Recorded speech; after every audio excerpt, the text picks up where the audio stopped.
Sean McVay isn't a man to sit on his heels. If there's a chance to make his team better, then by God, he's going to do it. Jared Goff has proven that he's not the right fit for this offense. McVay needs a true gunslinger. A man that can elevate the Rams' offense to heights they've never seen before. Matthew Stafford. Too long has he toiled on garbage teams in Detroit. He's always put up stats in clutch performances. And they paid a premium to bring him to Inglewood. It's a very risky move, I'm not gonna lie. I've always been under the impression that Stafford put up the sexy numbers but didn't do enough to elevate the team around him. That narrative will be challenged. Was Stafford held back by Detroit, or is he just not good enough to transcend bullshit? He'll need to carry the load, especially as Cam Akers is out for the season already. He's got a decent core though. Sony Michel helps with it, but once again, that only goes so far. The NFC is pretty tight in a lot of aspects. A logical person would just sit back and let it all develop, but I'm an impulsive bastard. I need to make shitty predictions that backfire quickly. The NFC East will surprisingly not change hands again, and it will be Washington that pulls it out. The NFC North is still Packers territory, however. The NFC South, I hate to say it, but Brady and the Buccaneers have it on lockdown. The NFC West, though? That's tough, but I'll have to say San Francisco bounces back if they're healthy. For the wildcards, I'm rolling with Seattle, New Orleans, and the Rams.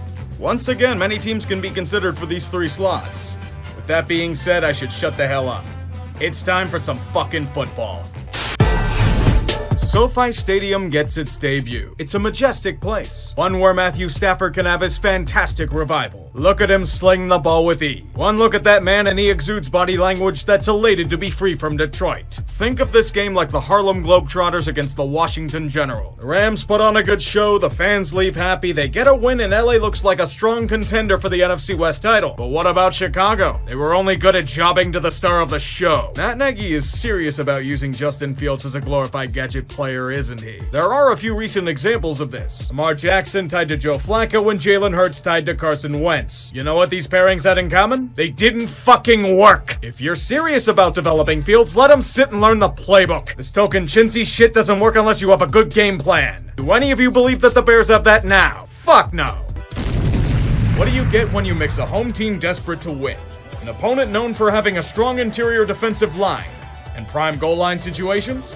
Some of the most baffling play calling this side of the country.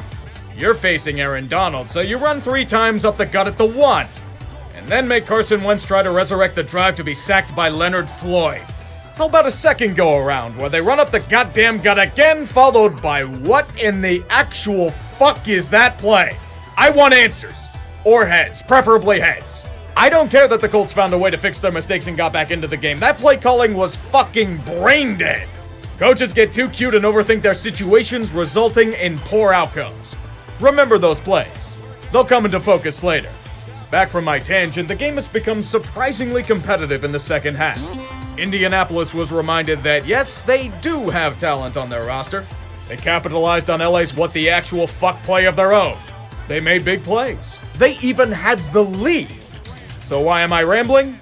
The Rams were held to a field goal and Indy has a chance to secure a remarkable victory. But remember who their quarterback is. Carson Wentz and injuries are as common as the wind. So now they have to trust their offense to a greenhorn. Enter Jacob Eason.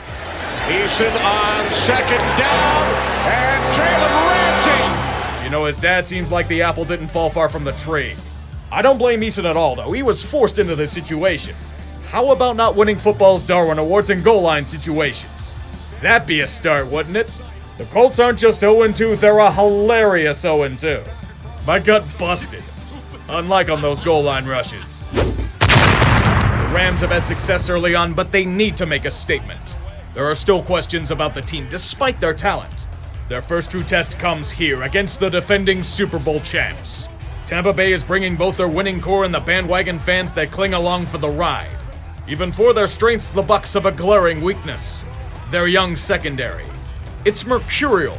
The Rams did pay a premium to get a QB that can sky the ball. It took a little bit to get the engines warmed up, but when that baby was purring, oh, the connections were perfect. Matthew Stafford has a confidence never seen before in his career. It just feels like a different Torah this time around. His gunslinging talents are so great that Tom Brady can't keep up in tandem. LA accomplished their main goal. They have their statement win. If they look this good against quality competition early on, who knows what their true upside could be. Don't mind me, I'll just be in the corner seething in St. Louis. Game of the week, huh? Maybe in our dreams. The problem with Matthew Stafford in Detroit was that he would put up these tremendous stats yet never lead his team anywhere against quality opponents. He'd be held back by any number of factors, both in and out of his control. By God, wouldn't you guess that this outcome turned out to be true again? The Arizona Cardinals, with their swagger and charisma, walk right into SoFi Stadium and beat the ever-loving shit out of the Rams without breaking a sweat. We were praising this team as the new kings of football exactly a week ago, and they got wrecked by a blitzkrieg. LA no air raid siren can save you from Kyler Murray and all of his toys. I'm more surprised the Cardinal defense has found form so far in this young season. That's usually the part that ends up killing them because Texas Tech memes. But Arizona knows the secret. Don't just become a Big 12 school. Make the NFL into the Big 12 Conference. Galaxy-brained move. Thursday night football, where the play on the field is shit and the Seahawks uniforms are even shittier. Or is that the team? With how badly the defense has been getting burned, I'm more surprised Ken Norton hasn't been chucked into the ocean. Perhaps he can take Jamal Adams with him. Just like most things in Seattle, the defense became a big ball of depression that only hard drugs can help them mask. The Rams were quite terrible in this front as well, but then they remember that they're playing the fucking Seahawks and get their shit together. They'll bust them like Russell Wilson busted his finger. Make sure to get a nice close-up on it because there's nothing else to talk about. God forbid anyone give a shit about Geno Smith somehow still being a thing. There was only one reason this game was relevant. Double punt. It's like double mint gum but with punting. It may have been illegal as hell, but the play was too awesome to call back. I mean, come on, how can you nullify a double punt? It's fucking double punt! The Seahawks may have lost this game, but the meme column is an absolute win. The most shocking turn of events this side of the continent, it has been once again revealed that the New York Giants are an ass birth. The LA Rams just waltzed into their house, stabbed everyone in it, had enough time to place their bodies as ornate decorations, and make themselves a cheese board. And then enjoy it with charcuterie and a glass of wine. And then burn the house down. The Giants' offense is heinous pig shit, and nothing says it more than with a constant barrage of turnovers, drop passes, and the only consistent thing about Daniel Jones' game. Fumbles. LA wanted a decisive win with their might at MetLife, and they did it with ease. Nothing besides standard domination on their front. I look forward to the Giants doing absolutely nothing about their terrible team. You see John Mara on the street, taunt him relentlessly. The Rams did plenty of that on Sunday with their skill as well. Matthew Stafford being visited by the uncle that tormented him for years. Detroit forced him to rot away under terrible ownership and shitty coaching, and now he gets his chance at revenge. Little did he realize that the Lions had their own tricks up their sleeve. They can't compete with the Rams in an open field, so Dan Campbell must rely on guerrilla tactics to stay afloat in this game. Onside kicks in the first quarter, fake punts, going for it endlessly on fourth down. There is no other way for them to win. And Campbell is a man that will do anything for his first as a coach.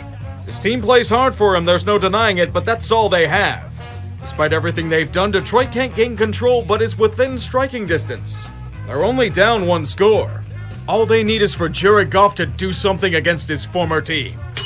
And now you see why they traded him. Jared Goff has now become Jared Goof. The Rams take the lead on the back of Stafford, and Jared Goof, well, he makes Dan Campbell cry again. The Rams win, Matthew Stafford gets his bittersweet revenge, and the Lions continue their quest to be the best winless team ever.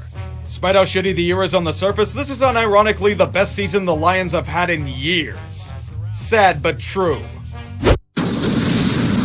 In Halloween, Mike Myers is a psychopathic killer that hunts down his prey and kills them in brutal ways. I mention this for no reason, just in the hopes that the Houston Texans can become another one of his victims. Many fans got into the spirit by dressing up as empty seats. And the Texans themselves dressed up as a football team, since there's no way they can be considered as a professional outfit. The Rams didn't have to pretend to be anything, they just kicked massive ass all day long. It was over by halftime. Brandon Cooks, if he's lucky, will be freed like Mark Ingram was before the trade deadline. Pack them in a casket and burn the remains. Houston is done. Even worse, anyone who bothered gambling on the over for the Rams lost out in the end due to a bunch of garbage time touchdowns by Houston. Majority of people who watched this game lost. Sportsbooks, you may collect your earnings. Denver's had a really shitty year, all things considered. And I've got good news for that city. It's gonna get even shittier for them. Von Miller, the face of the franchise since Peyton Manning retired, has been traded. He was going to be a free agent after the season, and the Broncos didn't want to pay him for an extension. Also, with how the Broncos are offensively challenged, it makes perfect sense to get picks in return to build for the future. Von's new home? The Los Angeles Rams. They paid a hefty price for his services, like many other pieces they brought in. A second and a third round pick. Miller isn't what he was, but with him and Aaron Donald on the same line, holy fuck, that's deadly. With this move, the course has been set for the Rams. Super Bowl or bust. They know the time is now, and they'll do anything to get back there. This move helps with that. Tonight in LA, we will see the debut of a legendary player on his new team, Adrian Peterson. He's replacing King Henry, but his conquering spirit remains with his soldiers. People said the Titans were done. They're nothing without Henry sending men into a black hole with his stiff arms. The Rams will crush them like the puny insects that they are. Tennessee took that as a challenge. Great teams always thrive when adversity is at its worst, and the Titans passed this test with flying colors. It also helps when Matthew Stafford decided to channel the entirety of the Detroit Lions franchise in the first few quarters. Did he not watch Carson Wentz try to play hero ball against this exact same team last week? The 2 pick sixes are more than enough for the Titans to separate themselves from their allegedly superior prey and win their 5th straight. Somewhere in an injury tent, King Henry smiles down on his men. They have succeeded, and they'll continue to hold serve in the AFC. Now go, Tennessee, on to your next victim! There was one question that Sports Talk was buzzing about. Most of us regular peons didn't care, but the debate was on. Where would Odell Beckham Jr. be taking his talents next? He wants a ring. With him still sour from his treatment in Cleveland, he'll want quality playing time. 2 teams were finalists for his services: Green Bay and the Rams. The Packers did next to nothing, roughly handing him a contract for the vet minimum and giving him a cot at the team headquarters. The Rams gave him the whole 9 yards. Understanding of royal fit in the game plan, a nice penthouse near the stadium, and an incentive-laden contract. I wonder which team he chose to play with. OBJ's going to LA, and like many athletes before him, he'll chase a Super Bowl with a true contender. But as the Rams know, they must surrender a soul to acquire one. The blood omen has been sealed. The gods will choose their victim. Robert Woods. Torn ACL in practice the next day. OBJ now goes from luxury to necessity. Thank you for choosing deals with the devil. We hope you enjoy your purchase. You smell it in the air? It's the comforting aroma of hackneyed narratives. Nothing makes me happier than a crutch to lean on instead of trying to write creatively as I should be. Clickbait brings the views, am I right? Look at this kind of stale headline. The San Francisco 49ers once again pummeled the living daylights out of the Rams. Wait a second. The Niners? Thought they sucked. Apparently they do for every other team besides LA. Things were so dominating for the Niners that telekinesis was used for the Rams to drop every pass in sight and attempt insanely foolish fake field goals. Oh boy, did San Fran need this one. A win here not only keeps them relevant in the NFC playoff race, but is their first victory at home in over a year. I'm not kidding, the NFC is a bloodbath this season. And like all other things that are good, Detroit is left out because they're irrelevant. Welcome to the NFL, where nothing matters because everything changes in 3 weeks.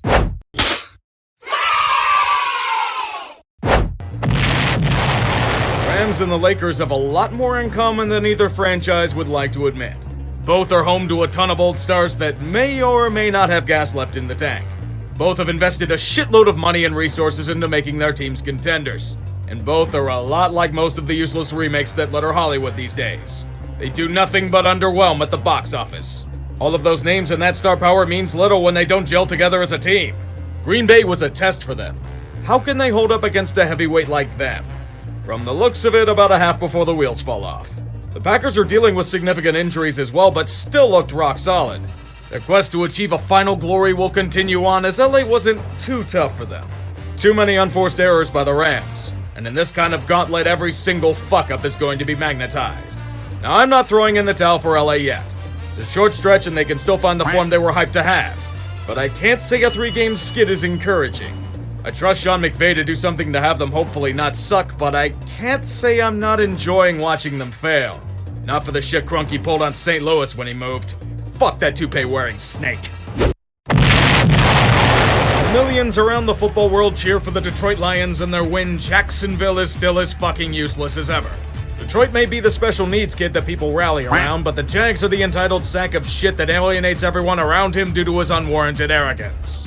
The Rams needed to stop the bleeding after losing 3 in a row, and I bet you anything they had this game circled on the calendar. It was probably obvious to anyone with a pulse, but Jacksonville has no idea what the fuck they're doing. The terrible offense has somehow gotten worse. The defense is only running prevent, preventing them from winning. If Houston is Division I AA South, Jacksonville is Division I AA Southeast. I feel like the Rams should be paying the Jags a hefty sum for being their easy win and beatdown target like most big colleges do. Unfortunately for Urban, you can't just shower the best athletes with perks to come to your team in college. If you want to play God in the NFL, you have to earn it. A heavyweight battle to tell us all who is worthy of the NFC West crown. The Arizona Cardinals are looking to secure a playoff berth for the first time since 2015. The Los Angeles Rams have one arm tied behind their back. COVID pulled a Lawrence Taylor and invited itself into their hotel room the night before the game. The Rams have serious doubters and now they'll have to pull this off without Jalen Ramsey? Impossible, you think? That answer is no. All I can believe is that either the Cardinals felt bad for their opponent or were nerfed in a patch beforehand, because all I saw out of them were careless errors. They had plenty of opportunities to swipe the game away for their own gain, but it just never happened. On the other end, the Rams took full advantage of their offensive firepower to soar to greater heights. They needed this one, not just to maintain striking distance in the division race, but for the questions about them to cease. They have their statement win. Or so they think.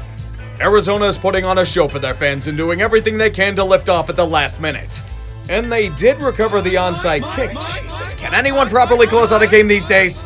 Somehow that answer is a surprising yes. It got a bit awkward there for a moment, but the Rams secure their statement win. Well done, lads.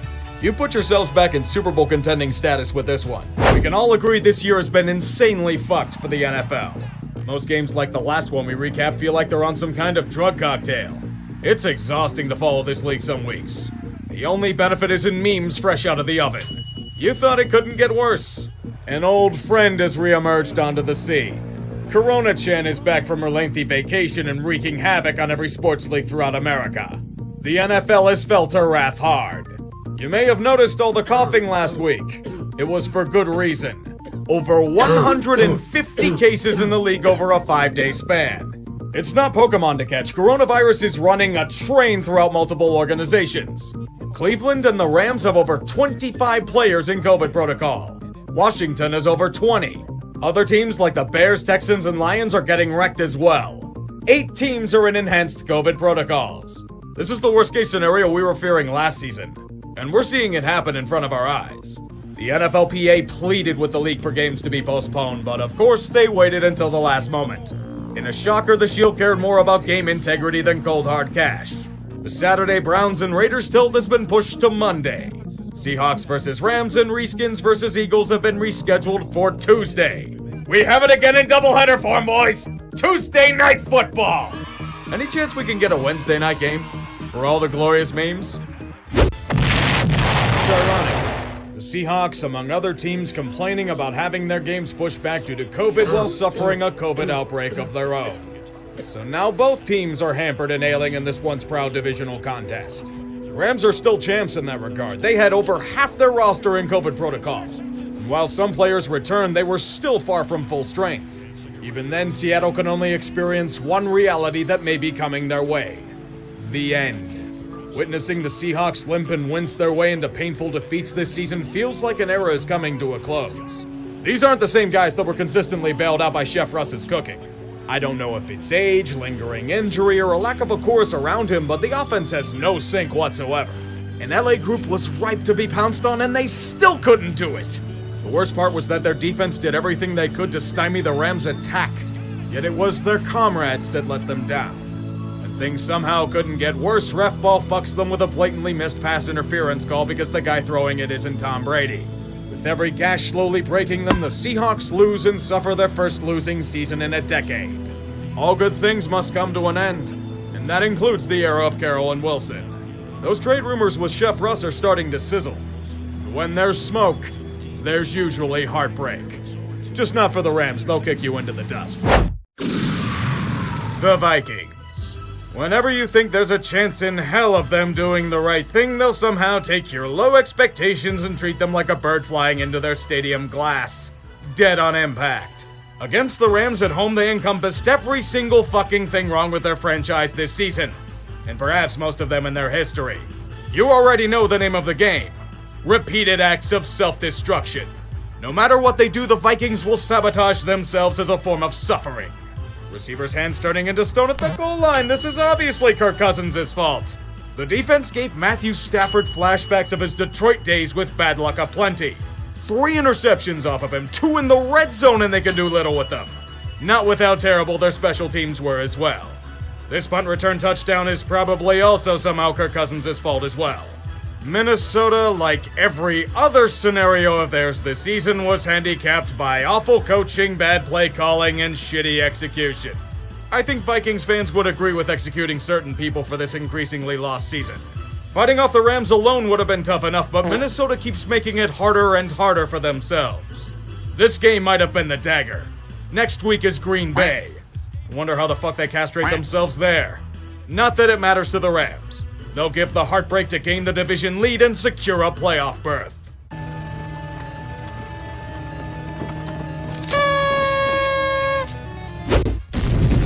Ravens have been playing with fire for far too long. If you saw them at any point throughout the season, you'd have known most of their wins were based on luck or acts of God.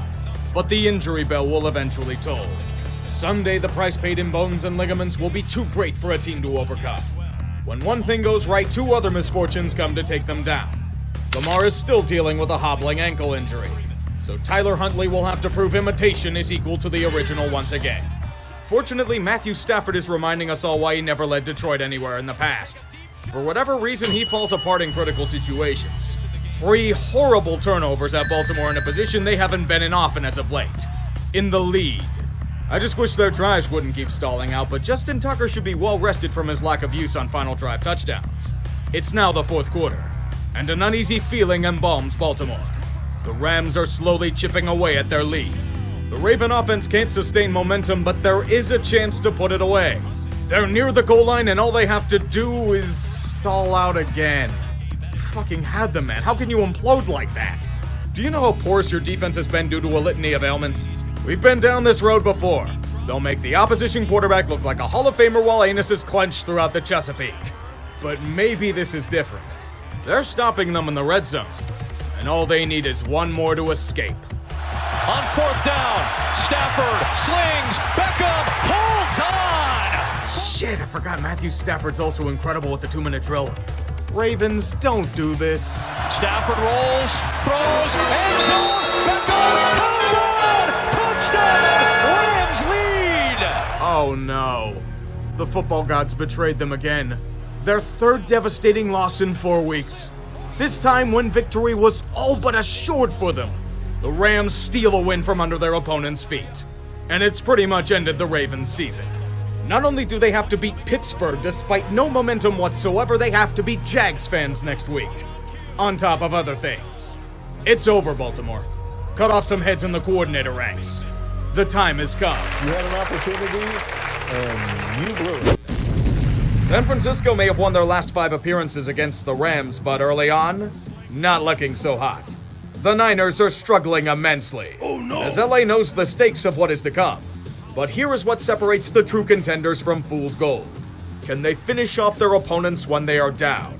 Matthew Stafford has had trouble doing this in games that have mattered, and once again LA is failing to do so. Thanks to shitty quarterback play and some timely defense from the 49ers, San Francisco has matched the Rams' 17 points with the awesome might of Deebo Samuel. Who needs Jimmy Jesus in his fucked hand when Deebo can throw dimes like this to receivers? Perhaps he should keep trying to as Garoppolo throws a duck near the red zone thanks to a fantastic interception by Jalen Ramsey. This is when Matthew Stafford remembers that he was brought in to win under penalty of death. So he manages to play up to his ability and lead a touchdown drive to regain the lead. Deep in the 4th, times are getting tense for the Niners. But to truly grasp it, we need to see how the Saints are doing. It's not much of a contest. The Saints do what they need to do and stay alive thanks to picking apart their rival with divine intervention. But even then, they cannot control their own destiny. They must wait for the Rams to do their part and finish the job. It's panicking season, San Francisco. If they lose, they're out of the dance. So what they're going to need is either Jimmy Jesus to reincarnate his golden abilities or the Rams defense to collapse in coverage. The good news is that they ended up getting both. Thanks to nobody bothering to tackle Tebow or cover Juwan Jennings has us in a stalemate. The Niners have come back to bring this to overtime. San Francisco gets the ball first. They know the stakes of what is to come. They will give it everything they've got on this drive to save their lives. San Fran gets all the way to the red zone but can't convert in the end. They'll be forced to give the ball back to the Rams with a field goal. However, they burned a lot of clock on the drive. LA and Stafford will have to work quickly to salvage the game. Watch Stafford go deep and picked off. Intercepted by Ambry Thomas. Rams welcome to the Detroit Stafford that can't do shit when he's needed to carry a team. Sadly, he is not playing the Ravens practice squad secondary. This has been a season. So many twists and turns that it's hard to conceive with the naked eye. If you were looking at this year seriously, it was absolutely exhausting. But do you know the true bounty to cherish? The memes.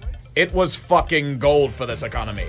Thanks to incredible collapses, fantastic comebacks, Urban Meyer's coaching tenure, and whatever the fuck Antonio Brown did in the Jets game. If the bigger games are going to be as fucked as the regular season is, I expect plenty of shenanigans to come in the future. Get ready. The NFL playoffs are about to begin. Here we go, Rams. This is your all-in year. You didn't bring in OBJ, Von Miller, and Eric Weddle from the doldrums of retirement for yet another early playoff exit. Aaron Donald will literally overcome a quadruple team for a chance to make a Super Bowl. And it's for good reason. LA is at a critical juncture. They managed to improve their anemic offense, but it costs them plenty. Yet the Rams are doing everything in their power to overcome their weaknesses. Cam Akers overcame all common logic and sports science to return from a torn Achilles he suffered in the summer.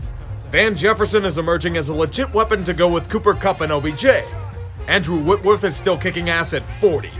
However, the main question this season is the man behind center. Matthew Stafford supporters have long argued that if he had a team around him, he could unlock the greatness he has tantalized. There are times where he will find a confidence he had never shown in Detroit, but then he'd fall right back into those traps he stepped into over there. This is his chance to overcome the narratives. Who will emerge? Matt Stafford or Stat Padford? The Rams have been waiting all year for this moment, and there will be no excuses if they come short again. That shrine they built wasn't just for opposing fans to celebrate in. Failure results in catastrophe, figuratively and literally.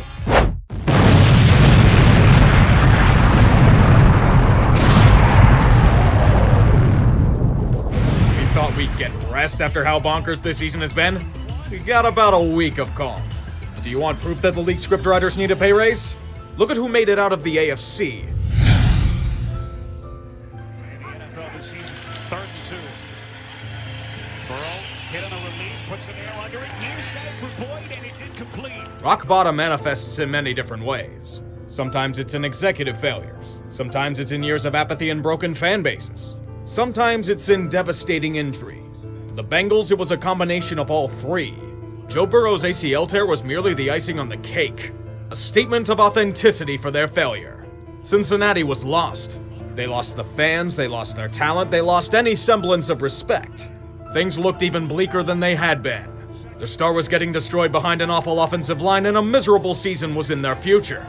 Now, if you were to tell me that this moribund franchise, one that's done nearly everything wrong over the past 5 years, would make the Super Bowl the very next season, I'd have not only laughed hysterically in your face, I'd have paraded you down a major freeway with your pants down. Truth really is stranger than fiction. The Cincinnati Bengals, a team no one had expectations for. A team that had constantly been trampled, spit on, denigrated, and justifiably belittled has made the Super Bowl. That's how you know this season has been on a drug cocktail.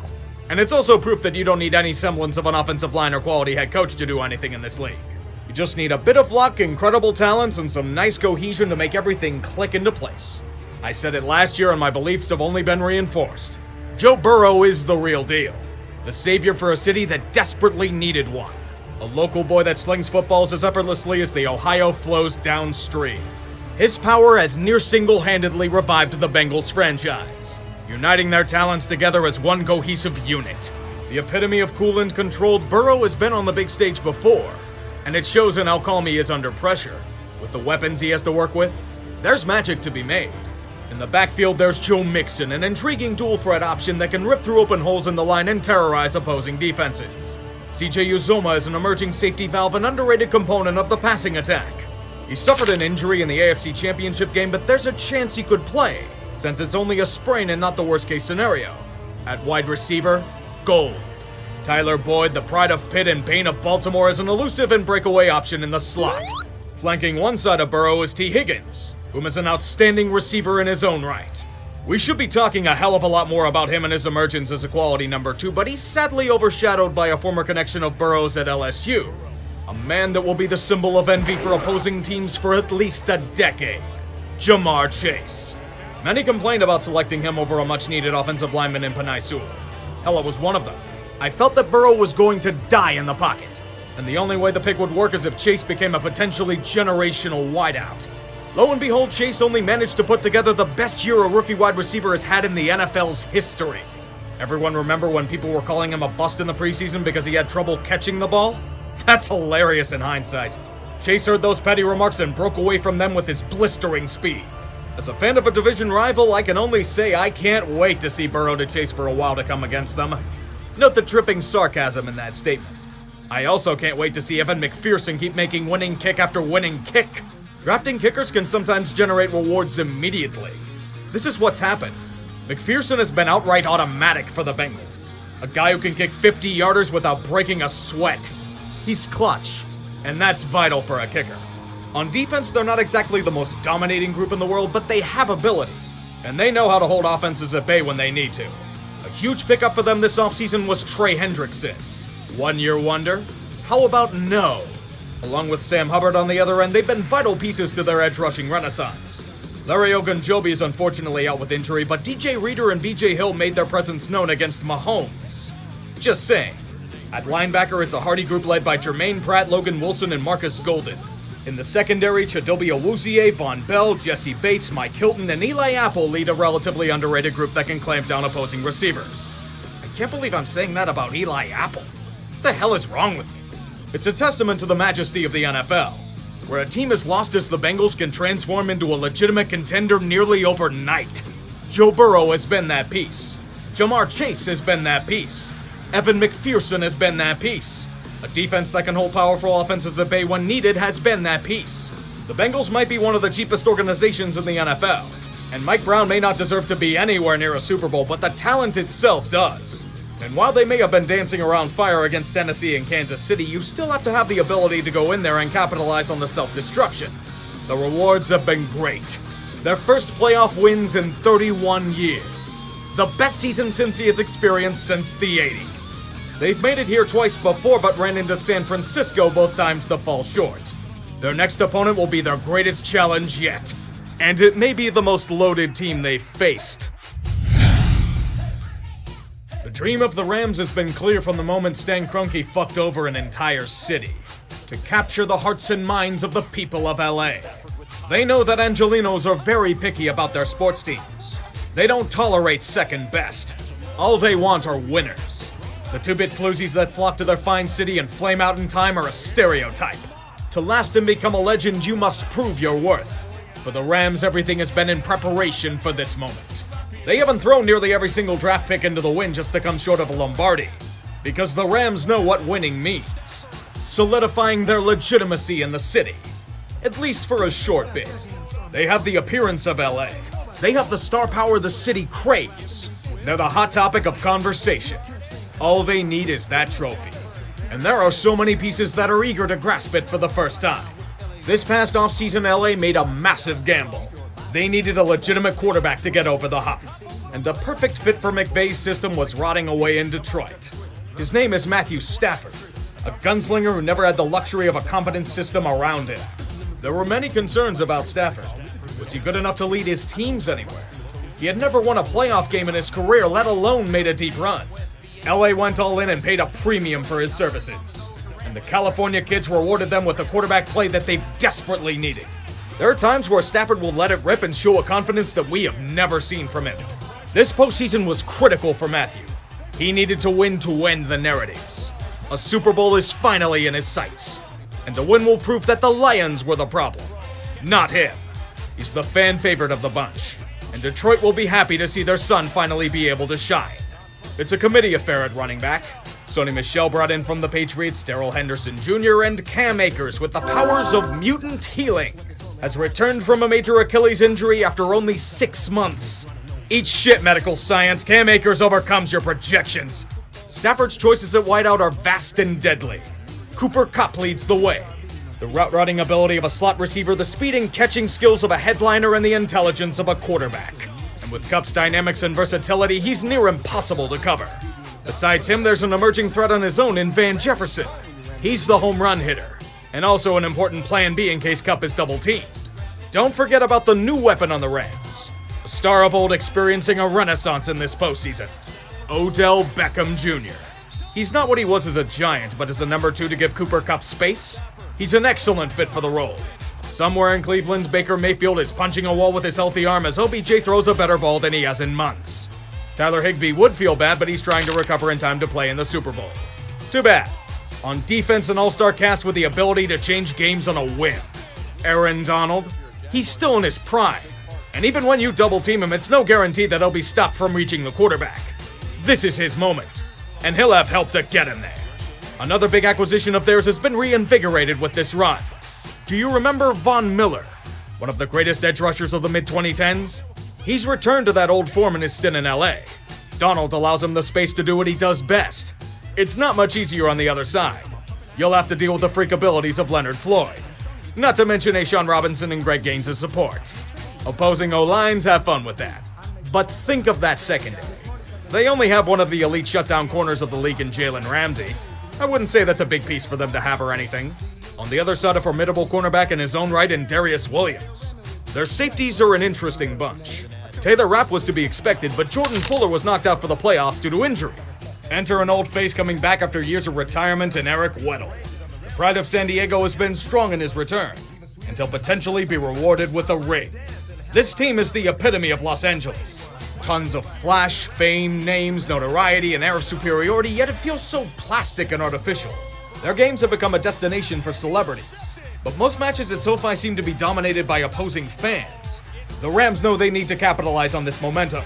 They had a shot once a few seasons ago, but were effectively shut down by an evil empire. They may not get another chance like this.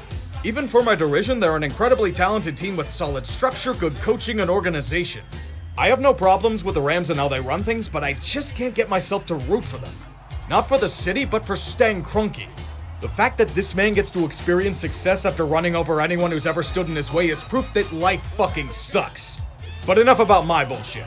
I'm rooting for individual players of theirs to win. I would love to see Aaron Donald get a ring. Matthew Stafford, what else is there to be said? Think of Andrew Whitworth, 40 years old and still kicking ass as a blindside blocker. Did I mention that he's a former Bengal? It should be a hell of a match. And I only hope it's as full of bullshit and insanity as the rest of this year has been.